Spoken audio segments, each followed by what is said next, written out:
Der Tod kann Rappen und Schimmel reiten, der Tod kann lächelnd im Tanze schreiten, er trommelt laut, er trommelt fein, gestorben, gestorben, gestorben muss sein. Estudando a história de Lutero e da pseudo-reforma, fica a pergunta: por que a nobreza alemã em boa parte apoiou Lutero?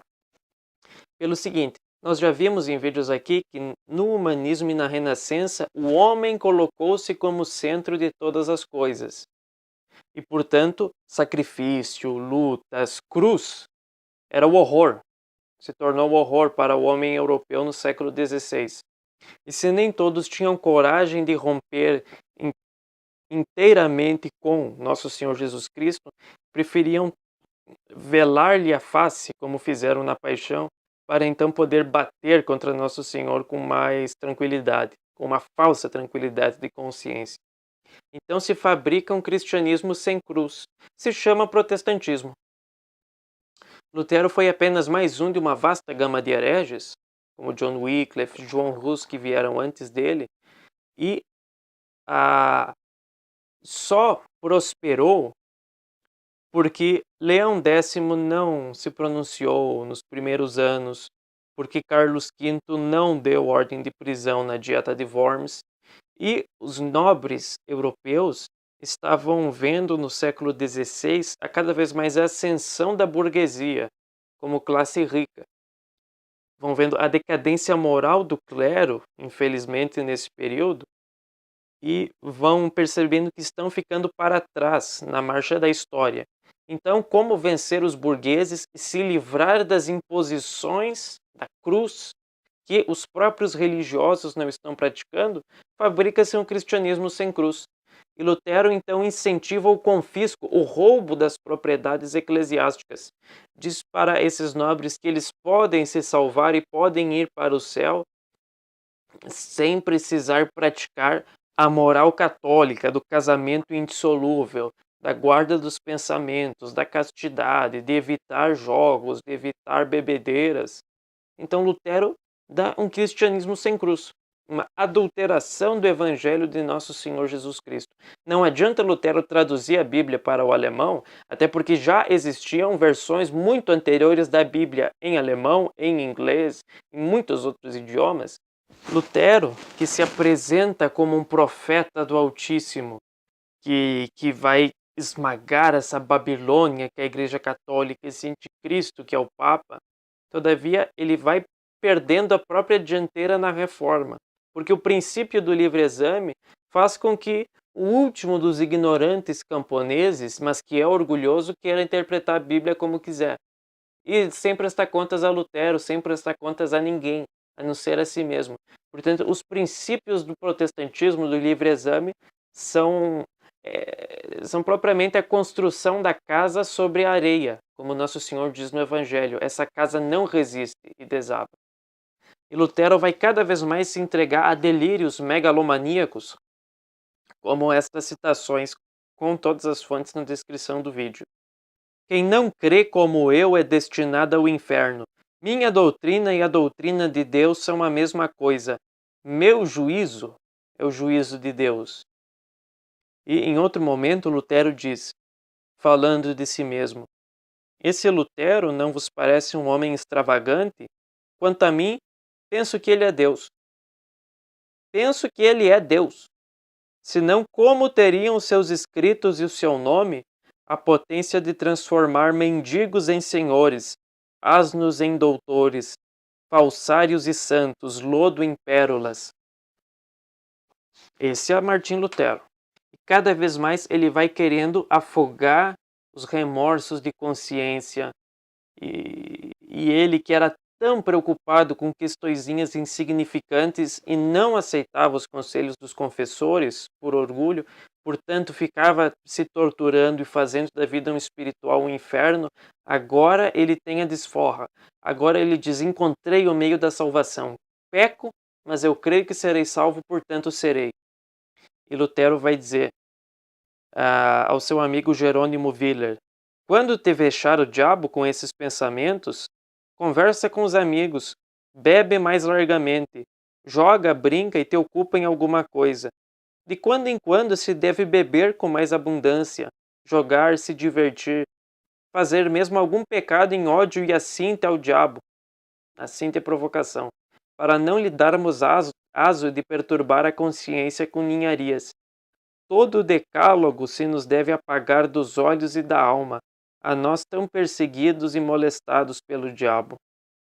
E por castigo desse orgulho, Deus permite que Lutero seja talvez um dos homens da história que mais foi atormentado diretamente pelo maligno. E Lutero também disse: as tentações da carne são frívolas. A primeira mulher que chega pode remediá-las. Ou seja, peque para vencer a tentação. Mas que Deus nos preserve das tentações que dizem respeito à eternidade. Chega-se então não se sabe mais quem é Deus e quem é o diabo. Chega-se a inquirir se o diabo não será Deus. E essa outra citação aqui é tão pavorosa que, se não fosse citada pelo historiador Franz Funk Breitano, que é um historiador não luterano, mas protestante, e um dos maiores e melhores historiadores de todos os tempos, eu não acreditaria.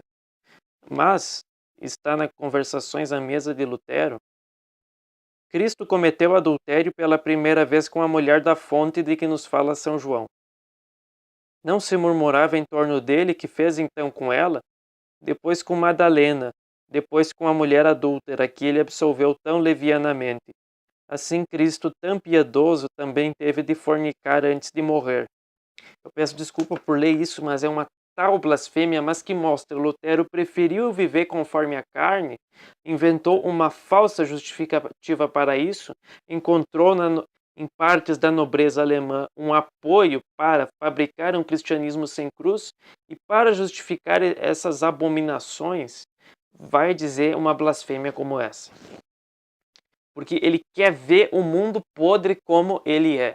E não é à toa que Lutero vai fazer do porco na lama o seu ideal moral, quando ele disse: sei que alguém experimentou o temor e o peso da morte, se preferiria ver um porco a ver-se continuamente acabrunhado pelo vexame de semelhante opressão. Na sua lama, o suíno julga-se num leito de pluma, descansa pacientemente, ronca suavemente, dorme tranquilamente, não teme reis nem senhores, morte nem inferno, demônio nem cólera divina. Não o agita a menor preocupação, não se inquieta mesmo com a bolota que há de comer.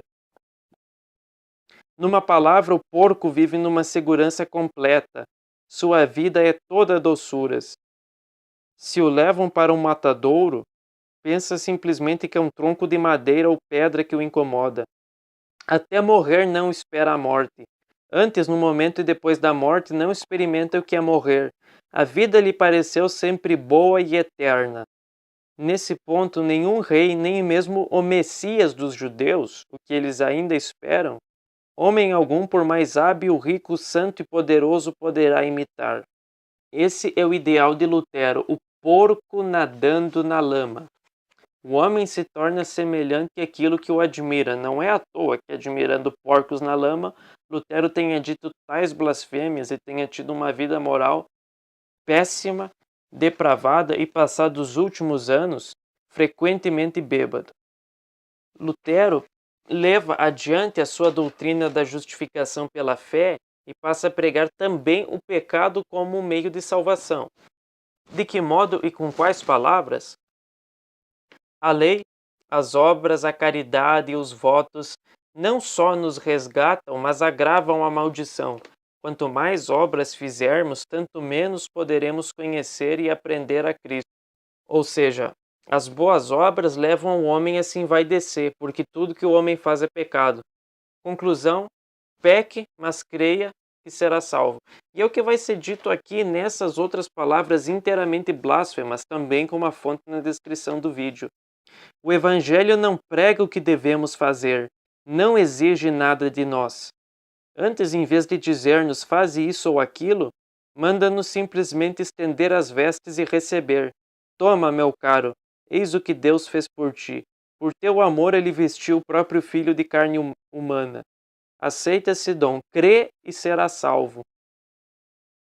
Não se desespere por causa dos teus pecados, mas cobra ânimo e dize: posso ter feito algum bem ou algum mal, mas isso pouco importa, Cristo sofreu por mim. A isso se reduz todo o cristianismo, a sentir que não tem pecado ainda quando peca, a sentir que teus pecados aderem a Cristo que é Salvador do pecado. Quer dizer, como se o evangelho não devesse ser praticado. Isso é uma tal blasfêmia, porque se diz que apenas mediante a fé o homem pode praticar todas as formas de abominações possíveis e tendo fé que será salvo, ele então é. É exatamente o que é dito desse modo. É necessário que procuremos com todas as forças afastar a lei da nossa consciência tanto quanto o céu da terra. Quando a lei te aterroriza, te acusa, te mostra o pecado, te ameaça com cólera divina e com morte, faz como se nunca houvesse existido lei ou pecado, como se só existira Cristo, que é todo graça e redenção. Se sente no fundo da alma os temores da lei, repete: lei, não quero ouvir-te. Chegou a plenitude dos tempos. Sou livre e já não suportarei o teu império. Se Cristo vos aparecesse como juiz irritado ou legislador que nos chama às contas, consideremo-lo como um demônio furioso e não como a Cristo. Então, no Apocalipse, quando Nosso Senhor aparece como juiz, ele é o demônio? Para Lutero, parece que sim. Porque se Cristo salva mediante um evangelho que não impõe obrigação nenhuma, mas apenas o conceito vago, fé, o que é uma fé sem obras? Para Lutero, é pecar tendo confiança de que será perdoado mesmo sem estar arrependido. Por isso ele diz, é a citação principal, seja pecador e peque a valer. Mas com mais firmeza ainda creia e alegra-te em Cristo, vencedor do pecado, da morte e do mundo. Durante a vida presente devemos pecar. Basta que pela misericórdia de Deus conheçamos o Cordeiro que tira os pecados do mundo. Dele não nos há de separar o pecado, ainda que cometêssemos por dia 1000 homicídios e 1000 adultérios. Ou seja, peque com força, mas creia com mais força ainda. Essas são as blasfêmias abomináveis ditas pelo pseudo-reformador Martim Lutero. Não é à toa que, tendo chamado os livros deuterocanônicos de não inspirados, tendo dito que a carta de São Tiago na Escritura é uma carta de palha que não está de acordo com o Evangelho, porque ela diz que a fé sem obras está morta, tendo pregado o livre exame da Bíblia, a negação de toda autoridade, bem, se a Igreja por 1500 anos, com a sua autoridade de papas, bispos, cardeais, errou, a autoridade dele enquanto suposto profeta não tem legitimidade nenhuma. E embora ele tente impor pela força essa autoridade, um dos chefes protestantes, Mintzer, vai dizer que tem 2 papas, o de Roma e o Lutero, mas que Lutero é mais severo. Todavia, ele vai fazer já em 1525 essa confissão sobre as consequências do livre exame. Esse não quer o batismo, aquele nega os sacramentos. Há quem admita outro mundo entre esse e o juízo final. Quem ensine que Cristo não é Deus. Uns dizem isso, outros aquilo. Em breve serão tantas as seitas e tantas as religiões quanto as cabeças. Haverá mais estultice do que acreditar alguém ser inspirado pelo Espírito Santo tudo quanto lhe cruza pelo pensamento ou lhe acode em sonho? E não é à toa que nos últimos anos, Lutero, fazendo uma espécie de piquenique com a freira, como estava amancebado, ex-freira, Catarina de Bora, ela vai dizer como é belo o céu. E Lutero responde: é belo, pena que não é para nós. E ela então pergunta: não, mas será que não tem como voltar atrás, não tem como conversar com Roma? E ele diz: não, agora a charrete já afundou demais na lama, não tem volta. Lutero vai morrer depois de mais uma das noites de comilança e bebedeira que eram frequentíssimas em sua vida. E o seu corpo, recém-morto, no dia seguinte, encontrado pelos seus discípulos, vai ser levado e por toda parte nas cidades em que atravessa o cortejo fúnebre, as pessoas vão fugir a longas distâncias por causa do fedor préternatural que exalava do corpo daquele homem amaldiçoado. Um epílogo. No 4º centenário do nascimento de Lutero, a bem-aventurada Serafina Michel, ela estava passando numa noite, num local onde tinham essas festividades em honra do reformador, e de noite ela quer adorar Nosso Senhor no Santíssimo Sacramento. As igrejas estão fechadas e é muito comum ter na Alemanha cidades com católicos e protestantes, e as igrejas luteranas, de um modo geral, conservam a arquitetura, ao menos exteriormente, neogótica. Então ela foi rezar diante de uma igreja protestante sem saber, e anjos lhe apareceram e disseram: não reze aqui, pois essa é uma igreja protestante. Veja o lugar em que Martim Lutero foi condenado ao inferno por causa de seu orgulho. Então ela viu demônios martelando um enorme prego na cabeça de Lutero, em castigo do orgulho. Orgulho que fez com que ele não aceitasse a direção espiritual, que poderia ter feito dele um grande santo e participado de uma reforma moral que era necessária no século XVI e que foi feita no Concílio de Trento, e que estivesse intercedendo por nós.